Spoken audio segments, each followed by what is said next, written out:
안녕하세요. 오늘의 탐구에 오신 여러분 환영합니다. 오늘 저희가 함께 파헤쳐볼 자료는요. 바로 갈라디아서 6장, 짐을 지고 십자가를 자랑하라 라는 제목이 붙은 부분이에요. 네, 안녕하세요.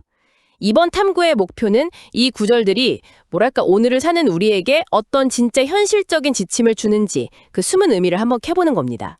공동체 생활이나 또 개인의 책임, 그리고 우리가 진짜 자랑해야 할 게 뭔지 이런 것들을 깊이 들여다보려고 해요. 네, 아주 중요한 주제들이죠. 근데 있잖아요. 시작부터 정말 머리를 갸우뚱하게 만드는 부분이 있어요. 한 챕터 안에서 서로의 짐을 져주십시오. 이 말하고 바로 뒤에 각 사람은 자기의 짐을 져야 합니다. 이 말이 같이 나오거든요. 그렇죠. 언뜻 들으면 완전히 반대말 같지 않나요? 오늘 바로 이 흥미로운 지점부터 한번 파고들어 보겠습니다. 자, 그럼 1절부터 시작해보죠. 만일 어떤 사람이 죄를 짓는 현장이 드러나거든 온유한 마음으로 그를 바로잡아 주십시오. 그런데 바로 뒤에 경고가 붙어요. 여러분도 시험에 빠지지 않도록 자기 자신을 살피십시오. 하고요. 네, 남을 돌보는 거랑 나를 지키는 거, 이 둘 사이의 아슬아슬한 줄타기 같아요. 맞습니다. 바로 그 긴장감이 2절의 핵심 권면으로 자연스럽게 이어져요. 여러분은 서로의 짐을 져주십시오. 그리하여 그리스도의 법을 성취하십시오.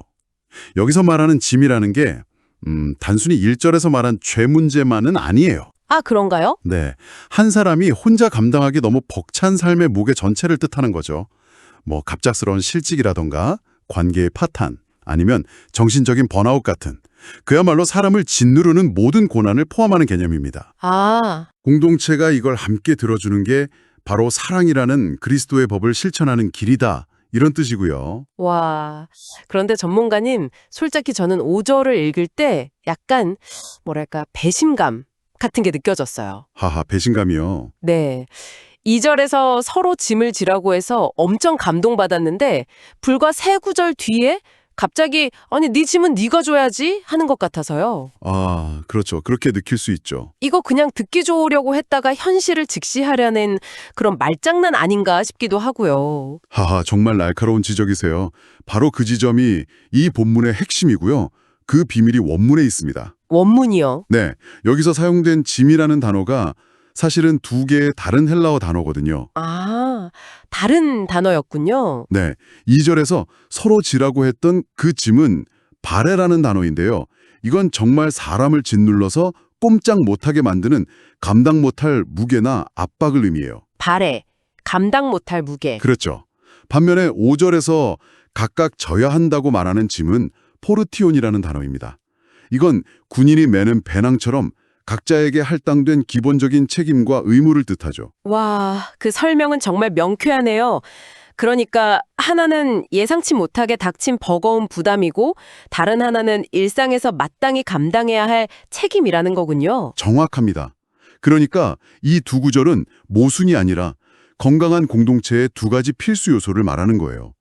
각자 자기 배낭, 즉 포르티오는 스스로 책임감 있게 메고 가야 합니다. 네. 하지만 동료 중 누군가가 길을 가다 거대한 바위, 발에 엇갈려서 신음하고 있다면 자기 갈 길 바쁘다고 외면하지 말고 다 함께 달려들어서 그 바위를 치워주어야 한다는 거죠. 아, 개인의 책임과 공동체의 연대가 완벽한 균형을 이루는 거군요. 바로 그거죠.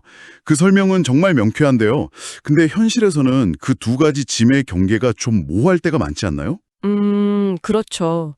예를 들어 어떤 친구가 계속 같은 실수를 반복해서 주변을 힘들게 한다면 그건 그 친구가 스스로 져야 할 책임, 포르티온인가요? 아니면 우리가 함께 져야 할 무거운 짐, 바레인가요? 정말 좋은 질문입니다. 그 경계를 구분하는 게 바로 공동체의 지혜겠죠. 3절과 4절이 그 힌트를 줍니다. 아무것도 아니면서 무엇이 된 것처럼 생각하면 스스로를 속이는 것이고 또 각자 자기 행위를 살피면 자랑할 것이 자기에게만 있고 남과 비교하지 않게 될 것이라고 하잖아요. 네. 남의 짐을 져주는 행위가 나의 우월감을 확인하거나 내가 너보다 나으니까 도와주는 거야, 이런 교만한 태도로 이어지면 안 된다는 강력한 경고예요. 아, 그 사람의 짐이 프루티온인지 바레인지 판단하기 전에 먼저 나 자신을 살피고 겸손한 마음으로 다가가는 게 순서라는 거죠. 듣고 보니 제가 속한 작은 독서 모임이 생각나네요. 그러세요? 네, 한 분이 힘든 일이 있을 때 다른 멤버들이 돌아가면서 그분 일을 조금씩 도와드렸는데 그 경험이 오히려 모임을 훨씬 더 끈끈하게 만들더라고요. 이게 바로 서로 짐을 져주는 경험이었나 봅니다. 바로 그거예요. 그게 바로 건강한 공동체의 모습이죠. 공동체 안에서 서로 짐을 져야 한다는 이 원칙 정말 중요한데 사실 이걸 지키려면 굉장한 에너지가 들잖아요. 그렇죠. 솔직히 하다 보면 지칠 수도 있고요. 바로 그 지점에서 바울이 시야를 더 넓히는 것 같아요. 이건 단순히 착한 일의 문제가 아니라 거의 우주적인 법칙과 연결된다고요. 맞아요. 이야기가 공동체 내부의 관계에서 이제 삶 전체를 관통하는 보편적인 원리로 확장돼요. 7절에 그 유명한 구절이 나오죠. 스스로 속이지 마십시오. 하나님은 조롱을 받으실 분이 아니십니다. 사람은 무엇을 심든지 그대로 거둘 것입니다. 아주 단호한 선언이에요. 이 심고 거두는 법칙 너무 익숙해서 그냥 좋은 말이겠거니 하고 넘어갈 때가 많은데 여기서 다시 보니까 느낌이 좀 다르네요. 그렇죠.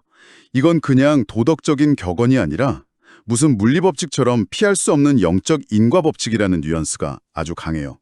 그리고 본문은 이 법칙에 따라 우리가 선택할 수 있는 두 갈래 길을 아주 명확하게 제시하죠. 8절을 보면 자기 육체를 위하여 심는 자와 성령을 위하여 심는 자가 나오거든요. 육체를 위하여 심는다. 이게 구체적으로 뭘까요? 거창한 개념이 아니에요. 오늘날로 치면 끝없이 소셜미디어 피드를 내리면서 타인의 삶과 나를 비교하며 시간을 태우는 것. 또는 장기적인 신뢰관계를 희생시키면서 단기적인 성과나 이익에만 매달리는 것. 이런 것들이 바로 썩어질 것을 거두는 행위일 수 있죠. 자기중심적인 욕망을 따라 심는 모든 행위군요. 네.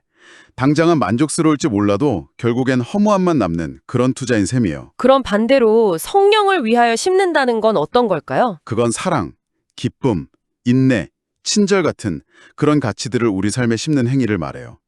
눈앞의 이익 대신 더 깊은 관계를 선택하고 분노를 표출하는 대신 한 번 더 참고 이해하려 노력하고 또 남을 돕기 위해 내 시간과 에너지를 기꺼이 내어주는 거예요.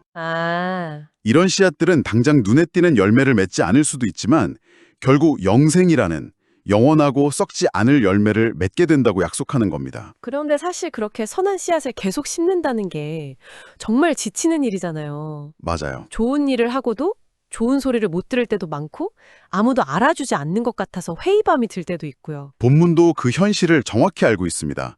그래서 바로 9절에 정말 따뜻한 격려가 나와요.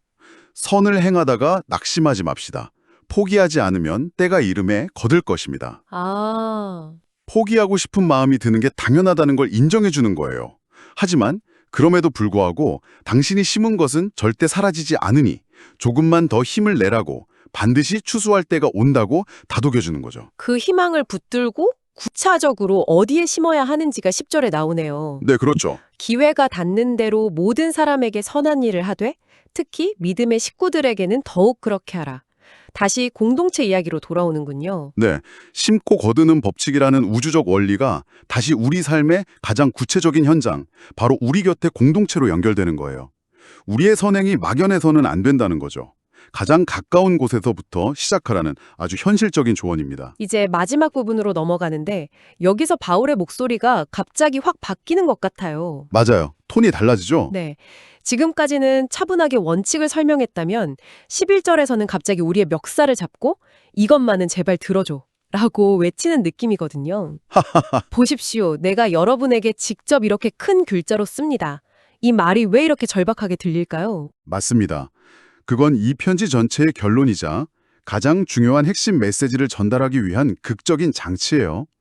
당시에는 전문 대필가가 편지를 쓰는 게 일반적이었는데 마지막에 바울이 직접 펜을 들고 그것도 알아보기 쉽게 큰 글자로 썼다는 건 네. 지금부터 하는 말은 절대 흘려듣지 마시오 라는 강력한 신호죠. 우리가 중요한 내용에 형광펜을 긋거나 볼드체를 쓰는 것과 똑같은 효과예요. 그 큰 글자로까지 써가며 강조하고 싶었던 내용이 당시 갈라디아 교회를 흔들던 문제였군요. 그렇죠. 12절을 보면 어떤 사람들이 교인들에게 할례를 받아야 한다고 강요하고 있었어요.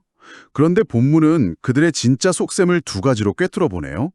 그리스도의 십자가 때문에 받는 박해를 피하려는 것, 그리고 여러분의 육체를 가지고 자랑하려는 것. 네, 바로 그거요. 네. 그 사람들에게 신앙의 본질은 중요하지 않았어요. 중요한 건 육체의 모양, 즉 겉으로 보이는 형식과 세상의 인정이었죠. 당시 유대교는 로마 제국에서 합법적인 종교였기 때문에 할례를 받고 유대교의 일원인 것처럼 보이면 기독교인이라는 이유로 받는 박해를 피할 수 있었거든요. 아, 그래서 그랬군요. 네. 신앙의 핵심을 타협해서라도 안정과 편안함을 얻으려 한 거죠. 게다가 내가 이렇게 많은 이방인들을 할례받게 했다는 걸 자신의 업적으로 삼아서 자랑하고 싶어 했고요. 일종의 실족 섞기였네요. 셈이죠. 바로 그 지점에서 이 편지 전체의 클라이맥스라고 할 수 있는 14절의 위대한 선언이 터져나오는군요. 그러나 내게는 우리 주 예수 그리스도의 십자가 외에 결코 자랑할 것이 없습니다. 네. 그리스도로 말미암아 세상의 나를 대하여 십자가에 못 박혔고 나 또한 세상을 대하여 그러합니다. 정말 온몸에 전율이 흐르는 구절이에요. 이건 당시의 모든 가치관을 뒤집어 엎는 그야말로 혁명적인 선언이죠. 십자가는 로마 시대 최악의 사형 도구였어요. 수치, 저주, 실패, 고통의 상징 그 자체였죠. 네. 그런데 세상이 자랑하는 모든 것, 예를 들면 명예, 학벌, 재산, 가문, 심지어 종교적인 열심까지도 다 배설물처럼 여기고 오직 가장 부끄러운 그 십자가만을 유일한 자랑거리로 삼겠다는 거예요. 세상이 나를 대하여 십자가에 못 박혔고 나 또한 세상을 대하여 그러하다. 이 뒷부분은 정확히 어떤 의미일까요? 좀 추상적으로 들리거든요. 이건 일종의 뭐랄까 가치관의 상호 언팔로우 선언 같은 거예요. 와, 상호 언팔로우요? 네, 세상이 좋아요를 누르는 성공, 스펙, 외모 같은 기준들이 더 이상 내게 알림을 보내지 못하도록 완전히 차단해버렸다는 뜻이에요. 세상의 평가 시스템에 대해 나는 죽은 자가 되었으니 그들의 평가가 더는 나를 흔들 수 없다는 거죠. 아, 반대로 나 역시 더 이상 그런 세상의 기준을 기웃거리거나 갈망하지 않겠다는 선언이기도 하고요. 세상의 가치체계와 완전히 결별한 상태를 말해요. 와, 가치관의 상호 언팔로우라니 정말 귀에 쏙 들어오네요. 결국 15절이 이 모든 내용을 요약하는 거군요. 그렇죠. 할례를 받거나 안 받는 것이 중요한 것이 아니라 오직 새로 지으심을 받는 것이 중요합니다. 겉으로 보이는 형식이나 의식이 아니라 내면의 근본적인 변화, 새로운 피조물이 되는 게 신앙의 전부라는 말이네요. 그리고 마지막 17절의 고백이 그 모든 선언의 마침표를 찍습니다. 이후로는 누구든지 나를 괴롭게 하지 말라. 내가 내 몸에 예수의 흔적을 지니고 있노라. 아, 할례를 강요하던 사람들은 몸에 인위적인 표시를 내서 그걸 자랑하려 했잖아요. 그런데 바울은 자기 몸에는 다른 종류의 흔적이 있다고 말해요. 여기서 흔적, 즉 스티그마타는 복음을 전하다가 맞아서 생긴 채찍 자국이나 흉터 같은 고난의 상처를 의미할 가능성이 높아요. 인위적으로 만든 게 아니라 네, 인위적으로 만든 자랑스러운 표시가 아니라 믿음을 지키려다 생긴 이 흉터들이야말로 내가 진정한 예수님께 속한 사람이라는 진정한 증표라고 선언하는 거죠. 오늘 탐구를 정리해 볼까요? 갈라디아서 6장을 통해 우리는 공동체 안에서 서로의 무거운 짐, 발해를 함께 져주는 동시에 각자의 마땅한 책임, 포르티온을 다해야 하는 그 절묘한 균형에 대해 배웠어요. 네, 그랬죠. 또 무엇을 심든지 그대로 거둔다는 삶의 법칙과 마지막으로 세상의 모든 자랑거리를 내려놓고 오직 십자가만을 붙들겠다는 급진적인 고백까지 마주했네요. 이제 이 깊이 있는 내용이 청취자 여러분께는 어떤 의미로 다가오는지 생각해 볼 시간인 것 같아요. 이 구절들은 오늘 우리에게 이렇게 묻고 있는 것 같습니다. 당신은 지금 주변 사람들의 어떤 무거운 발해를 함께 지고 있나요? 당신의 오늘 하루는 육체를 위해 심고 있나요? 아니면 성령을 위해 심고 있나요? 그리고 가장 근본적으로 당신의 자존감과 자랑거리는 어디에 뿌리를 두고 있는지도요. 네. 마지막으로 여러분이 스스로 곱씹어 볼 질문 하나를 남기며 마무리할게요. 본문은 할례라는 당시 사회에서 인정받을 수 있는 외적인 증표를 자랑하는 것과 수치와 실패의 상징인 십자가를 자랑하는 것을 극명하게 대조했어요. 그렇죠. 오늘날 우리 세상에도 성공의 증표로 여겨지는 수많은 할례들이 있죠. 좋은 직업, 멋진 차, 소셜 미디어의 팔로워 수, 눈에 보이는 개인적인 성취 같은 것들이요. 이 구절은 오늘 우리에게 이렇게 묻는 것 같습니다. 당신의 삶이라는 편지에 큰 글자로 쓰고 있는 내용은 무엇이며 만약 그 모든 것을 제쳐두고 단 하나만 자랑해야 한다면 그것은 무엇이겠습니까?